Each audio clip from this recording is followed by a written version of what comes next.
ನಾನು ಹೋಗಿದ್ದೆ ಕುಂಭಕ್ಕೆ. ನಾನು ಹೋದ ದಿನ ಬಹುಶಃ 3-4-5 ಕೋಟಿ ಜನ ಇದ್ದರು. ಏನು ಅಡ್ಮಿನಿಸ್ಟ್ರೇಷನ್ ಅದು! ಎಷ್ಟು ಜನ IAS ಆಫೀಸರ್ಸ್ ಇದ್ದರು ಅಲ್ಲಿ, ಎಷ್ಟು ಜನ IPS ಆಫೀಸರ್ಸ್ ಇದ್ದರು. ಏನಾದರೂ ಒಂದು ದೊಂಬಿ, ಒಂದು ಗಲಾಟೆ, ಒಂದು ಜಗಳ, ಮತ್ತು ಎಷ್ಟು ಪೊಲೀಸವ್ನು ಮಾತನಾಡಿಸಿ ಅವರು ಮಗಳ ಮನೆಗೆ ಬೀಗರು ಬಂದರೆ ಮಾತಾಡ್ತಾ ಇರಲಿಲ್ಲ, ಅಷ್ಟು ಗೌರವದಿಂದ ಇದರ್ ಜಾಯಿ ಉದರ್ ದೇಖೋ ಉದರ್ ಪೂಚೋ.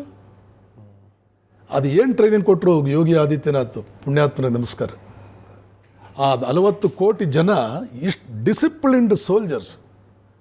ಇಲ್ಲಿ ಬಹಳಷ್ಟು ಪಾಠಗಳಿದೆ ಈ ಮಹಾಕುಂಭದಿಂದ. ಯಾವಾಗ ಒಬ್ಬ ನಿಸ್ವಾರ್ಥಿ ತ್ಯಾಗಿ ಆಡಳಿತದ ಚುಕ್ಕಾಣಿ ಹಿಡಿತಾನೆ, ದೇಶ ಬಗ್ಗುತ್ತೆ ಅವನ ಮುಂದೆ.